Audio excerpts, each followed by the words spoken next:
12월 셋째 주 예배 자리에 오신 여러분을 환영하고 축복합니다.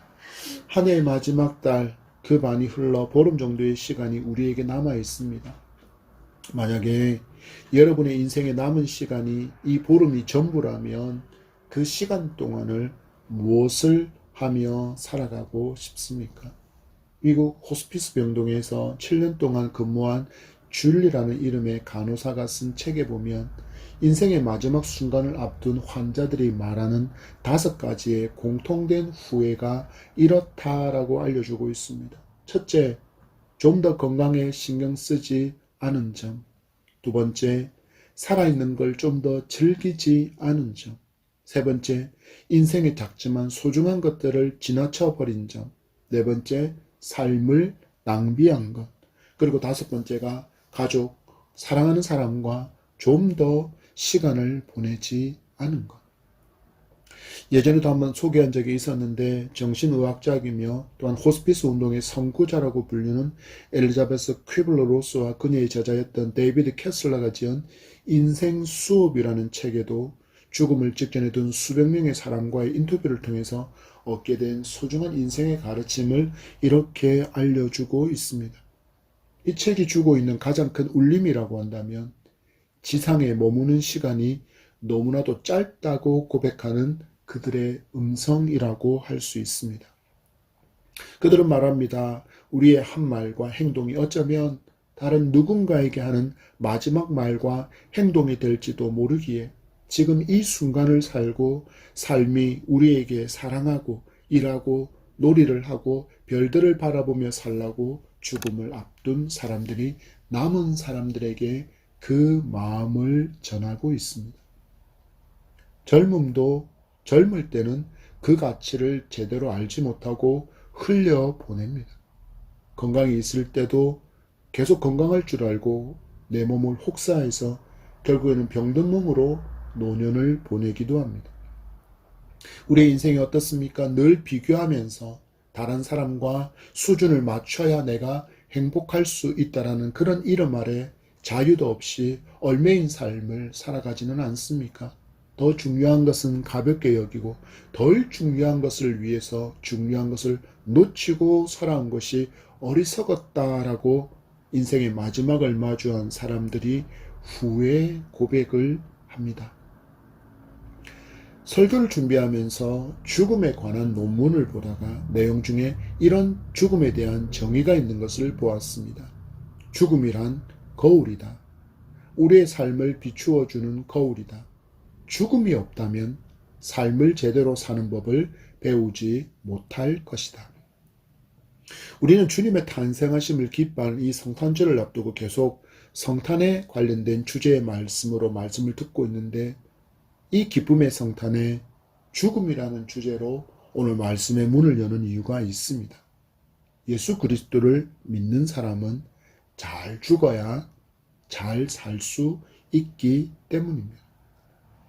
한 해가 지나고 마치 끝과 같은 이 시간에 우리는 한 해를 돌아보며 잘 죽은 자로 살았는지 그리고 그리스도와 함께 잘 산 자로 살아왔는지를 말씀의 거울에 비추어 돌아보는 은혜의 시간이 되기를 간절히 소망합니다.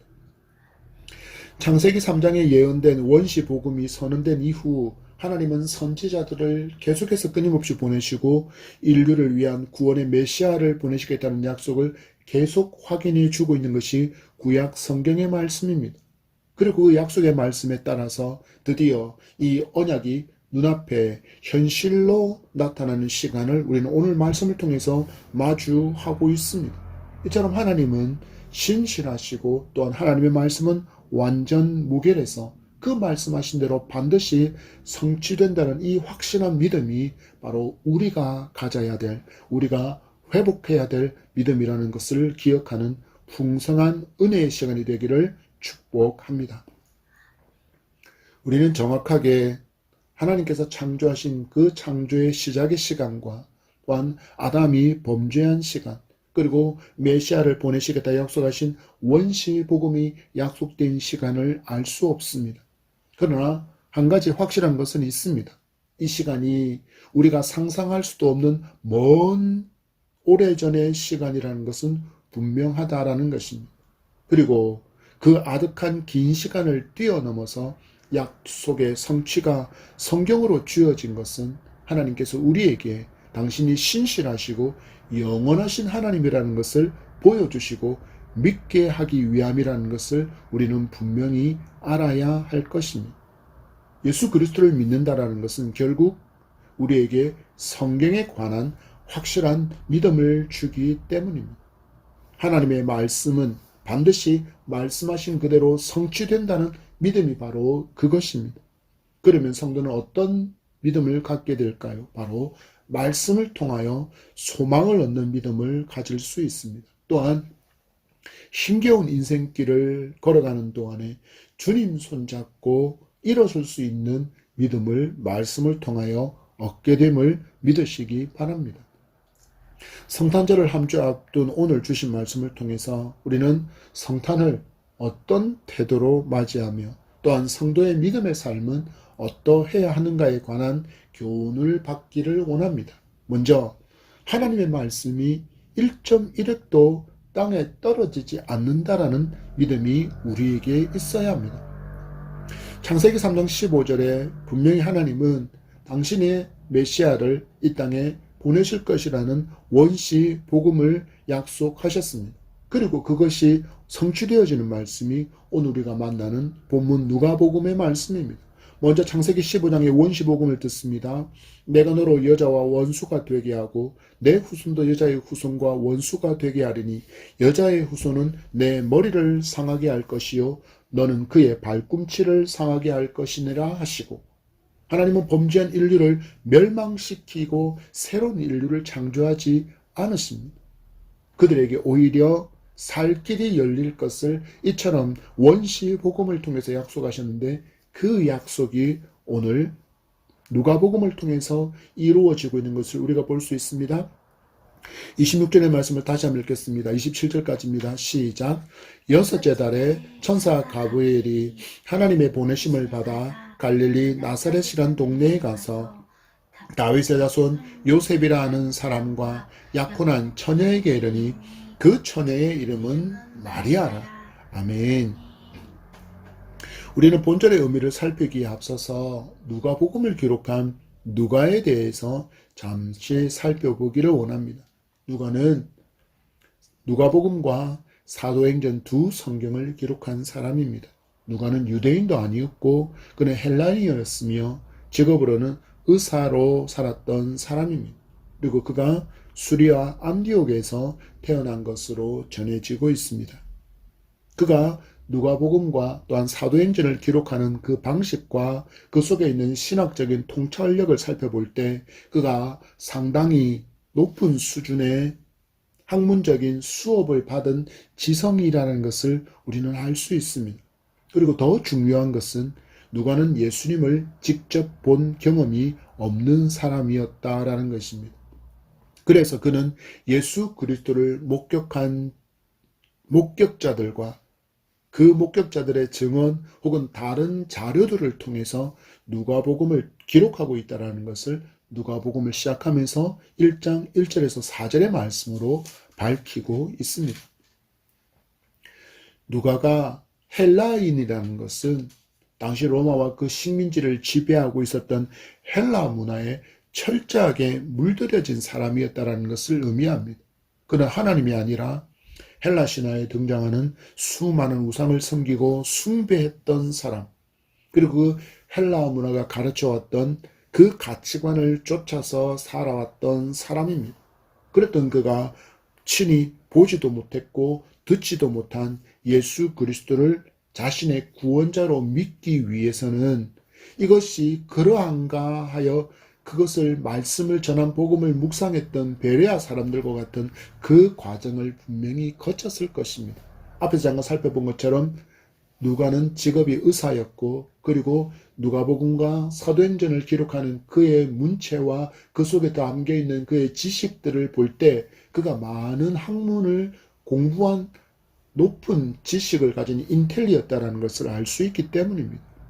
그래서 그거는 이 복음을 받아들이는 것, 유대인이 누군가로부터 받아들이는 이 복음을 들을 때 이것이 정말 그러한가 하여 그것을 검증하는 많은 시간을 가졌을 것이라고 저는 개인적으로 생각해 봅니다. 그래서 그 결과 그런 다른 이방인들과 지금 예수 그리스도를 알지 못하는 불신자들이 예수님을 구주로 믿을 수 있도록 하기 위해서 아주 구체적인 내용들을 다른 복음서에 비해서 더 많이 기록하고 있다는 것을 누가복음과 사도행전을 통해서 볼 수가 있습니다. 한마디로 보아라, 예수 그리스도가 하나님께서 보내신 구원자라는 이 복음은 허구가 아니라 충분한 증인과 자료에 근거한 것이다 라고 누가복음을 통해서 지금 예수 그리스도를 알지 못하는 그들에게 외치고 있는 것입니다. 이 시대에 많은 사람이 하나님이 인간으로 오셨다고 말하는 예수 그리스도, 기독교의 구원자를 믿지 못하겠다고 말합니다. 하나님의 말씀을 유심히 살펴보십시오. 우리가 믿음으로 수용해야 할 영역이 분명히 있습니다. 신비의 영역, 우리가 지성으로, 우리의 이성으로, 우리의 경험으로 결코 이해가 되지 않는 신비의 영역이 분명히 있습니다. 그것은 우리가 믿음으로 그렇게 된 줄 믿습니다라고 수용해야 하지만 성경의 많은 부분은 분명히 역사적인 그 배경과 정인과 증거를 가지고 있다는 것을 우리는 볼 수 있어야 합니다. 무엇을 말하고 있는 것입니까? 이 성경은 만들어진 허구가 아니라 이 성경에 등장하는 수많은 인물과 우리의 메시아이신 예수 그리스도는 누군가로부터 창작되어진 허구의 존재가 아니라 분명한 사실을 바탕으로 기록하고 있는 하나님의 말씀이라는데 성경이 증거하고 있고 수많은 외적 증거가 있음에도 현대의 많은 사람이 이 사실 또한 믿으려 하지 않고 오히려 거부하고 있습니다. 누가가 예수님을 잉태한 마리아에게 임한 천사의 수태고지를 듣는 장면을 시작하면서 여섯째 달이라는 구체적인 시간을 알려주는 이유도 바로 여기에 있다라고 할 수 있습니다. 천사가 자가랴에게 세례 요한을 잉태될 것이라는 것을 알려준 후 시간상으로 6개월의 시간이 지났다라는 것입니다. 그리고 이제 하나님의 명령을 수행하기 위해서 갈릴리 나사렛이라는 동네에 가서 예수님을 잉태하게 될 마리아를 만나는 장면이 오늘 본문입니다. 등장하는 지명을 주목해 보시겠습니까? 갈릴리 나사렛. 6개월 전에 세례 요한의 잉태와 그 사명을 알려준 장소는 예루살렘이었습니다. 가장 큰 권력과 부와 문화가 집중된 곳에서 메시아이신 예수 그리스도의 잉태를 고지하는 장소가 벽천 나사렛으로 바뀌고 있습니다. 요한복음에서 나다니엘은 이렇게 말합니다. 나사렛에서 무슨 선한 것이 날 수 있느냐? 그렇게 극단적으로 취급을 받을 정도로 낙후한 마을이 가난한 동네가 바로 나사렛이었다라는 것입니다. 그리고 그 동네에서 예수님은 공생애 이전의 모든 삶을 살게 됩니다. 그래서 우리가 나사렛 예수라고 부르게 되는 것입니다.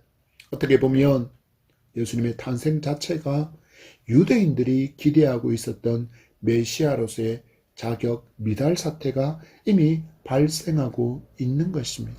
이어서 마리아를 소개하는 내용도 주목해 보시기 바랍니다.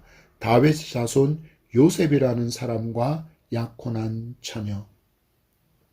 이 짧은 말씀에는 메시아 예언의 성취가 담겨 있습니다. 바로 예수님께서 다윗의 후손으로 오시리라고 약속하신 약속 그 하나와 또한 여자의 후손으로 오실 메시아와 더불어 바로 임마누엘의 이름에 대한 약속입니다.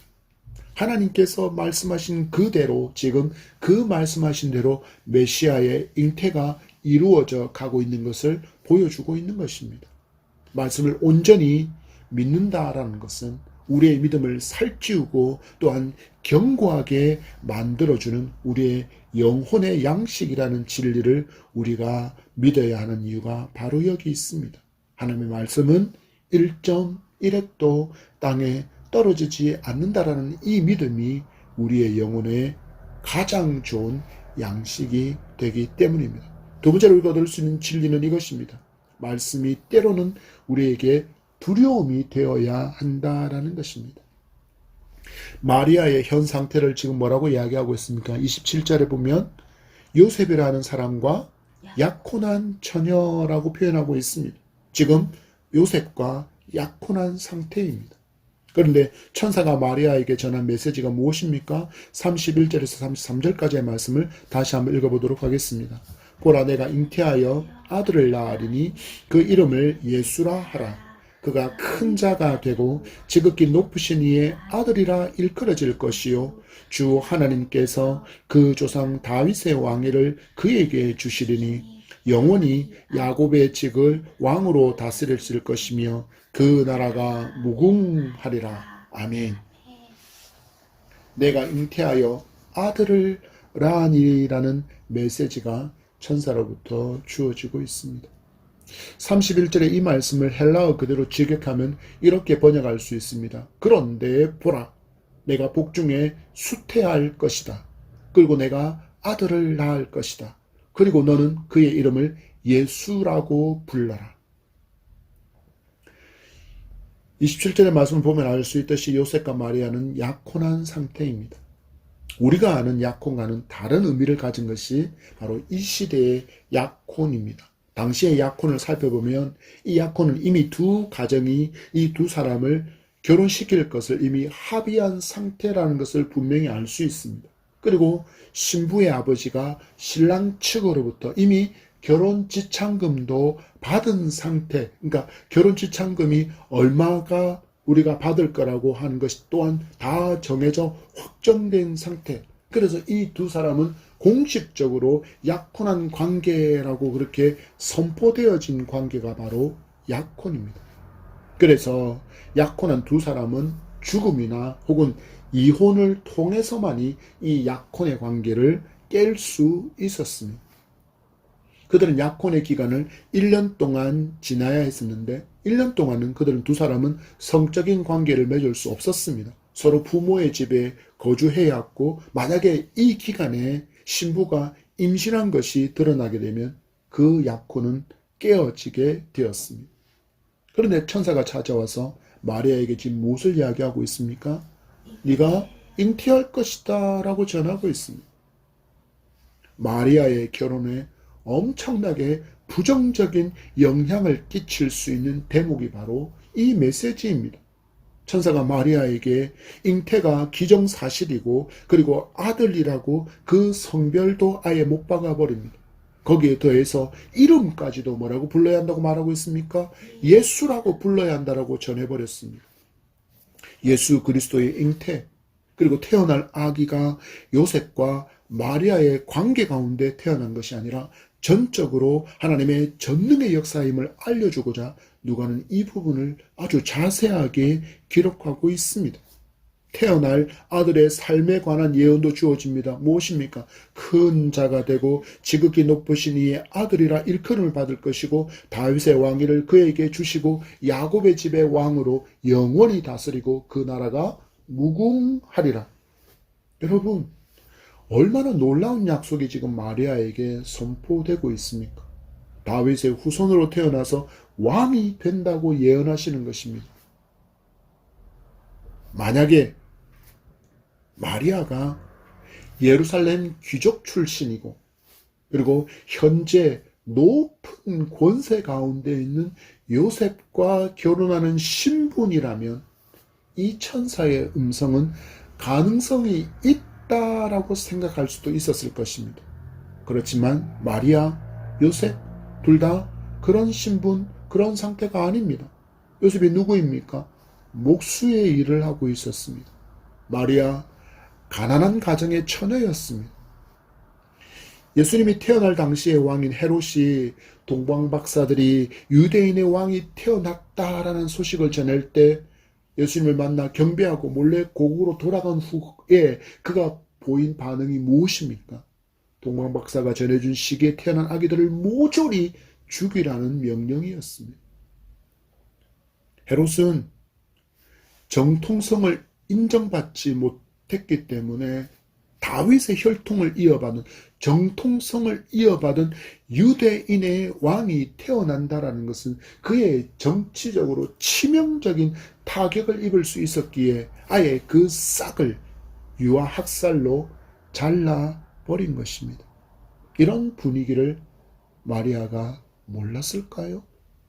그리고 요셉과 결혼도 하지 않았는데 약혼 기간에 자기가 잉태하게 된다는 천사의 메시지는 두려움이었습니다. 어떤 일이 일어날 것이 분명했기 때문일까요? 요셉으로부터 이혼당하게 될 것이 분명했기 때문입니다.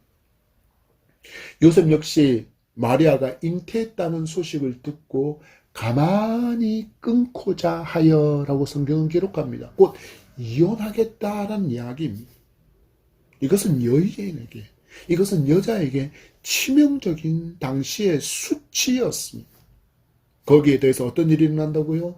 유대인의 왕을 임신하고 출산한다면 정치적으로 헤롯으로부터 암살의 위험까지도 감수해야 하는 그 두려움이 있는 메시지가 지금 천사가 선언하고 있는 수태고지였다라는 것입니다.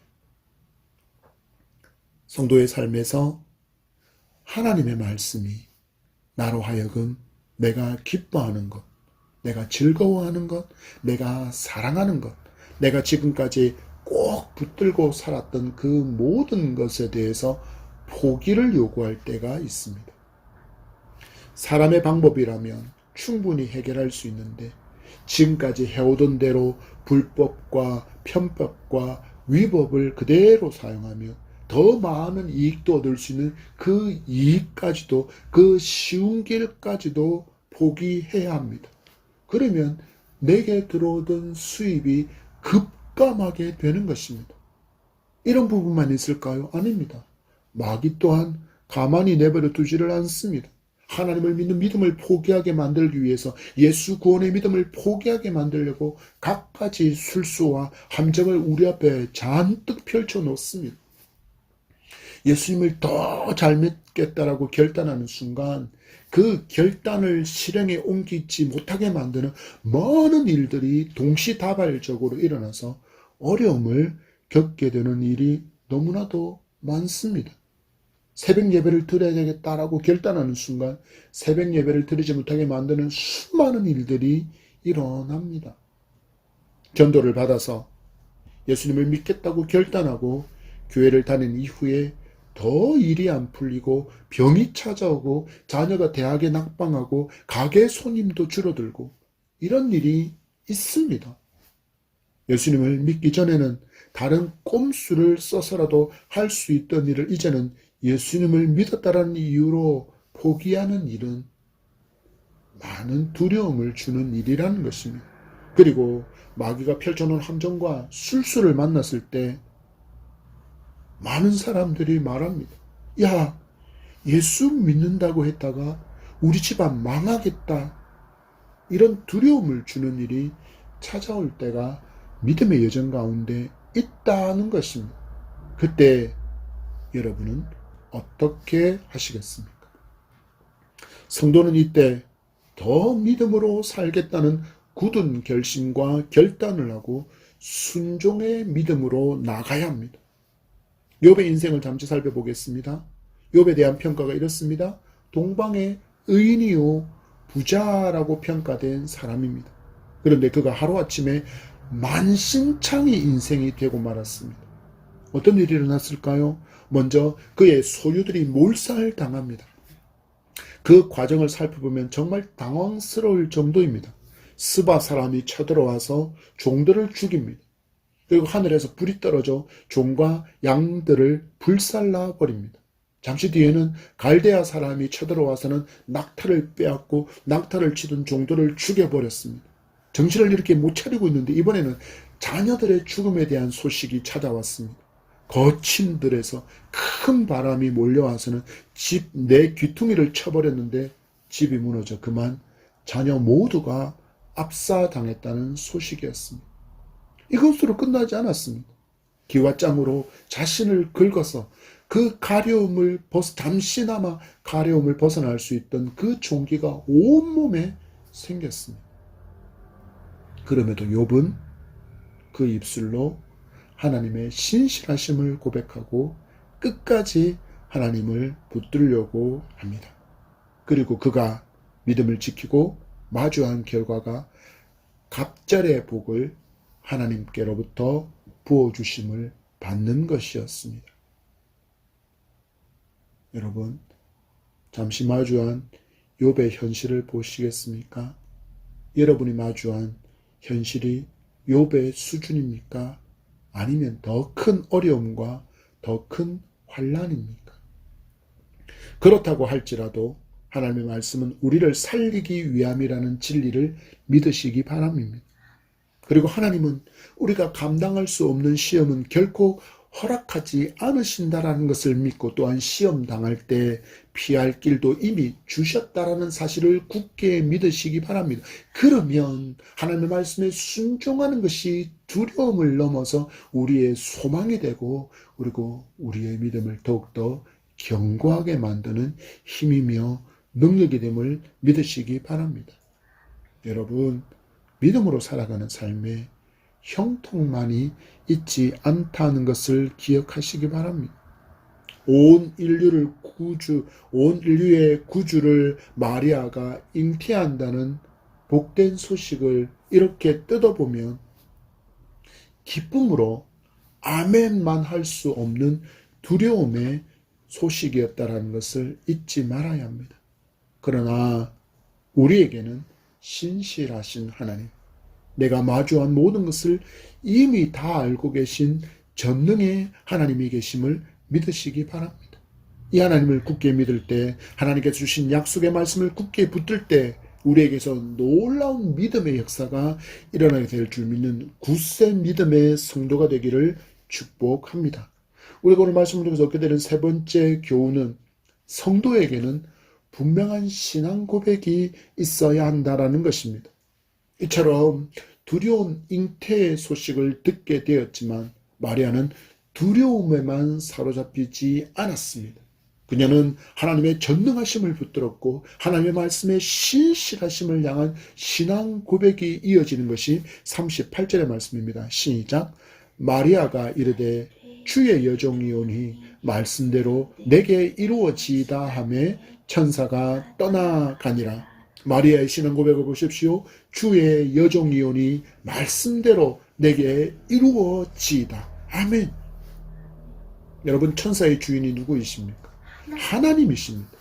그리고 주인이신 하나님께로부터 전해진 잉태 소식이라는 믿음이 마리아에게 있다라는 것을 우리는 본문을 통해서 볼 수 있습니다. 여러분, 주인이 어떤 사람입니까? 주인은 종을 부리는 사람만이 아닙니다. 책임을 지는 사람이 바로 주인입니다.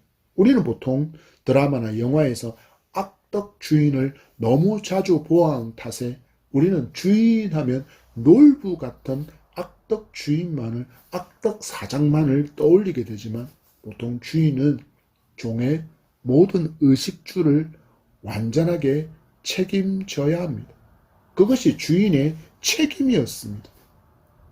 여러분, 인간 주인은 욥기에서 본 것처럼 스바 사람에게서도 갈대아 사람에게서도 자기의 종을 인간 주인인 욥은 지키지 못했습니다. 이것이 바로 인간의 한계입니다. 거리가 멀리 떨어져 있고 벽 하나에만 가로막혀 있어도 인간이 할 수 있는 일은 없습니다. 얼마나 우리가 무능한 존재입니까?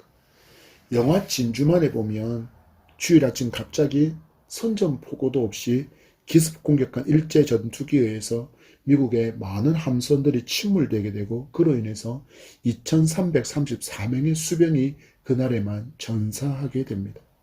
그리고 그때 가장 많은 전사자를 낸 것은 전함 애리조나였습니다. 이 애리조나함의 승조원은 총 1512명이었는데 그날에 무려 1177명이나 전사하고 말았습니다. 영화에서는 이 침물에서 기울어진 애리조나함에서 승조원을 구출하기 위해서 용접기로 구멍을 뚫기 위해 필사의 노력을 하는 장면이 그려집니다. 그러나 결국 침수된 함선에서는 많은 승조원들이 차오르는 물에 익사하는, 그래서 전사하는 장면이 보여지고 있습니다. 당시 전 세계에서 가장 거대한 함선이었던 애리조나, 하늘과 바다, 육상에서의 적군의 공격을 막아내고 일시에 적들을 포격으로 진멸할 수 있는 막강한 화력을 가졌지만 철판 하나를 사이에 두고 생과 사가 갈라지는 바로 인간이 주인이 가진 한계가 아닌가 하는 것을, 인간의 한계가 아닌 것을 영화를 보면서 생각해 보기도 했습니다. 여러분, 마리아가 고백하는 주인이 누구이십니까? 말씀으로 온 세상과 인간을 창조하신 전능의 하나님이십니다. 모든 것이 가능하신 그 하나님께서 하신 말씀이기에 마리아는 고백합니다. 하나님의 말씀대로 이루어지기를 고백하고 있습니다. 하나님을 믿는 믿음과 하나님의 말씀을 믿는 믿음이 눈앞에 펼쳐질 수 있는 두려움의 문제를 넉넉히 이기고 있는 것입니다. 이것이 믿음입니다. 믿음은 그 마주한 한계와 불가능과 실패와 낙심과 넘어짐과 부족과 연약함을 넉넉히 이기게 하는 힘이고 능력이 됨을 믿으시기 바랍니다. 여러분, 거대한 홍해가 앞을 가로막고 있었고 뒤에서는 흙먼지를 날리며 그들을 죽이기 위해서 달려오는 애굽의 병거, 이 절대 절명의 위기, 죽음의 공포 앞에선 모세의 음성을 들어보시기 바랍니다. 출애굽기 14장 13절 14절의 말씀을 읽어드립니다. 모세가 백성에게 이르되 너희는 두려워하지 말고 가만히 서서 여호와께서 오늘 너희를 위하여 행하시는 구원을 보라. 너희가 오늘 본 애굽 사람을 영원히 다시 보지 아니하리라. 여호와께서 너희를 위하여 싸우시리니 너희는 가만히 있을지니라. 아멘. 백성들이 지금 홍해 앞에서 뒤에서 자신들을 죽이기 위해서 쫓아오는 당시에 최강력한 군대였던 그 병거가 쫓아오는 그 앞에서 해야 할 일이 무엇이 있습니까? 할 수 있는 일은 무엇입니까? 없습니다. 그리고 하나님 말씀하십니다. 가만히 있어라. 가만히 있어라. 그러면 주인이신 하나님께서 구원을 보여주실 것이다 라고 모세는 선포하고 있습니다. 그리고 그 선포대로 약속하신 대로 홍해가 갈라지고 쫓아오던 애굽의 병거가 모두 홍해에 수장되는 것을 이스라엘은 직접 눈으로 보았습니다. 우리 하나님이 어떤 하나님이십니까? 불가능이 불가능하신 하나님, 바로 우리의 하나님 아버지이십니다. 이 하나님을 믿는 성도는 하나님께 대한 바른 신앙의 고백이 있어야 합니다. 우리의 사도신경의 고백이 무엇입니까? 전능하사 천지를 만드신 하나님 아버지를 내가 믿사오며, 여러분, 이 신앙 고백이 마법의 주문이 되지 않게 하시기를 바랍니다. 의미도 생각하지 않은 채 암기해서 줄줄줄 읊어대는 것이 되지 않아야 한다는 것입니다. 그것은 신앙 고백이 아니기 때문입니다. 사도신경으로 우리는 신앙 고백을 한다고 말하지 않습니까? 여러분, 우리는 마리아처럼 이 하나님의 전능하심을 믿고 이것을 신앙 고백하는 저와 여러분이기를 축복합니다. 우리에게 주신 66권의 약속의 말씀 성경을 믿고 바른 신앙 고백을 하는 저와 여러분이기를 축복합니다. 그때 내게서도 믿음의 역사가 일어날 줄 믿으시기 바랍니다. 내가 기대하는 바가 아니라 하나님께서 내게 기대하시는 바가 이루어지기를 사모해야 합니다. 안타까운 것은 많은 성도가 기도를 거꾸로 하는 경우를 많이 보게 됩니다. 바꾸어야 합니다. 내 뜻이 관철되기를 기대하는 것이 아니라 하나님의 뜻이 내게서 이루어지기를 원하여 간구하는 것이 우리의 기도이기 때문입니다. 기도는 그렇게 내가 중심이 아니라 하나님의 뜻을 깨닫고 그 뜻에 나를 맞추어 나가는 것임을 믿으시기 바랍니다. 하나님은 절대로 실수하지 않으시기 때문입니다. 우리가 기도 후에 하나님께서 주시는 모든 것은 선하십니다. 그리고 그분이 내게 주시는 모든 것은 정당합니다. 이 시대를 살아가는 많은 크리스찬들이 환경을 원망합니다. 저 사람은 저렇게 유복한 환경에서 좋은 아버지, 높은 권세와 많은 부와 많은 명성과 많은 인기를 가진 저 모든 것을 서포트해 줄 수 있는 저렇게 좋은 환경에서 태어나지 않고 나는 왜 이렇게 지질이 가난한 가정에서 태어났는가라고 자신이 마주한 환경을 부당한 환경이라고 환경을 저주하는 사람이 너무나도 많습니다. 멈추시기 바랍니다. 하나님께서 그것을 통해서 여러분에게 보여주시기 원하시는 비전이 그 환경 속에 있습니다. 내가 연약함이라고 말하는 그것, 내가 부족함이라고 말하는 그것을 통해서 하나님께서 채워주심을 경험하게 하기 위해서 하나님은 그 환경까지도 허락하셨다는 것을 믿으시기 바랍니다. 그러면 우리는 모든 것에 감사할 수 있는 성도가 될 수 있음을 믿습니다. 여러분, 시대가 신앙을 버리게 만들고 있습니다. 이건 하나님뿐 아니라 가짜 신도 버리고 있는 시대입니다. 절대적인 존재, 절대적인 진리를 거부한다. 내가 주인이다. 내가 길이다. 내가 진리다 라고 외치는 개인이 마치 자기가 신이 된 시대. 우리는 이런 시대를 지금 살고 있습니다. 그러나 시대의 흐름이 아무리 이렇게 흘러간다 할지라도 우리는 오직 여호와 신앙을 굳게 붙드시기 바랍니다. 예수 그리스도만이 나에게 보내주신 유일한 구원의 이름임을 고백하며 그 신앙을 굳게 붙들고 살아가는 바른 신앙의 고백이 우리에게 있기를 소망합니다.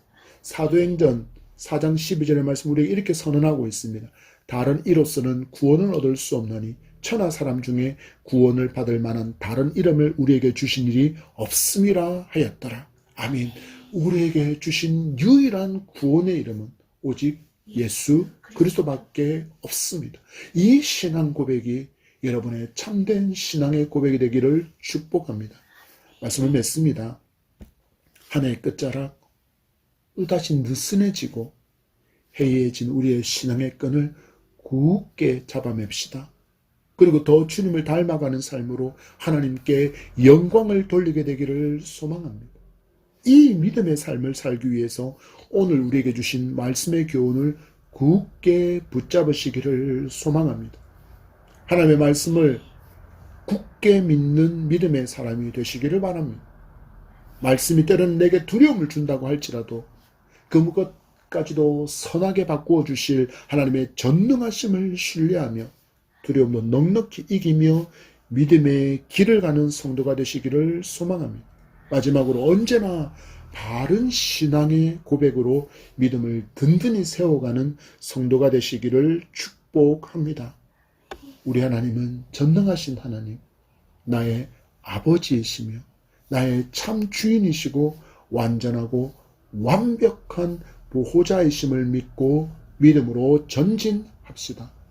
성탄절의 주인 예수 그리스도는 약속하신 그대로 이렇게 오셨습니다. 우리 주님을 환영합시다. 마라나타.